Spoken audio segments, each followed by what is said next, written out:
Who the fuck told you you're funny? फिर आ गई बकचोद करने. तू और तेरा दादा बाप तुम दोनों को तो बाजार में लाके पीटना चाहिए. I started liking you. I'm in sexual attraction. Can we do sex chat, please? That filled them with enough rage to come to my DMs and say such awful things about me. And then this person suddenly out of the blue sends me his dick pic. So these are the kind of DMs that flood our inboxes.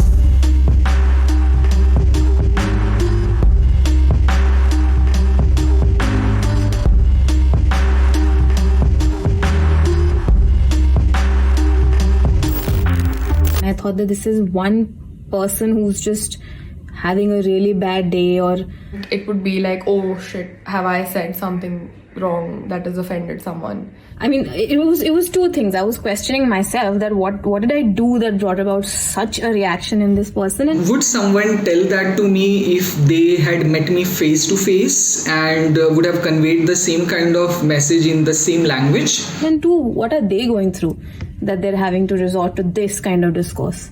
I felt violated personally, and I've also felt some feeling of what if only they could know me as a person. Or is it really the privacy of social media which unleashes the demon in people and makes them do and say things that they do?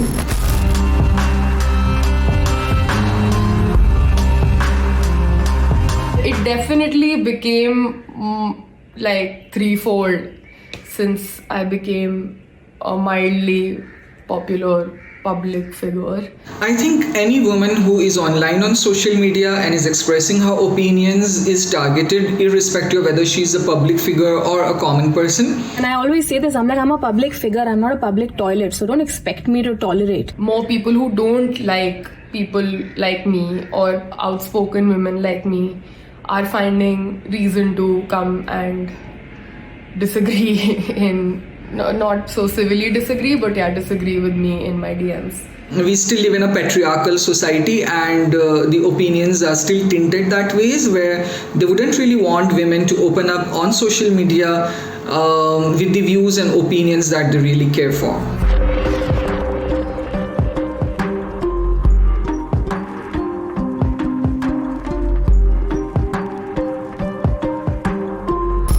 Many times they also tell me, why have you given your phone number? I think their primary advice would be don't talk about this. Why haven't you really blocked him? Don't say this, don't do this. Why do you even get into conversations with anonymous persons? Like every advice would probably be about self-censoring. And I don't want that. I mean, we get enough of that from the world anyways.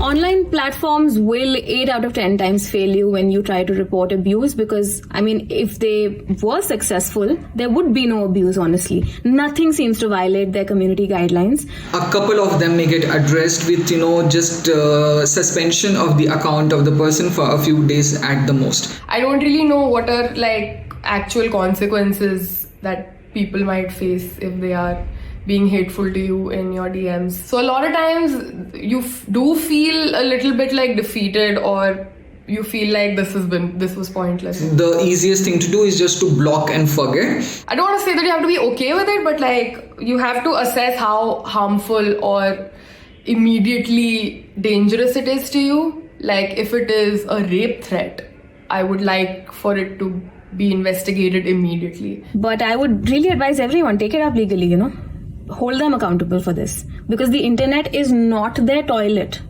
and your account especially is not their toilet.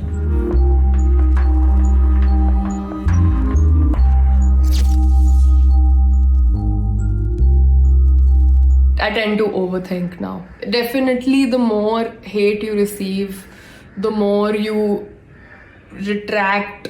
For a long time, I've been hesitant about expressing myself. A lot of these DMs which flood our inboxes specifically target me being a Muslim, transgender, opinionated person who is also against the current regime of government. So yes, it does really bother you when you get a lot of Islamophobic or transphobic messages. Even now, I have these filters, and a lot of these filters are not like genuine great filters, but they're just filters born out of fear of being trolled. Definitely, you try to protect yourself a lot more by not talking as much and by not putting out as much content. People target you based upon your name and your identity rather than your views, and there is no healthy discussion but simply trolling or abusing which happens. And that is the environment and the climate that they're working so hard to create, that people are scared of saying what they want. How victim blaming goes, you tend to think that it is something you are doing wrong and you are saying wrong, that is inviting or welcoming all kinds of hate, whereas that's not the case.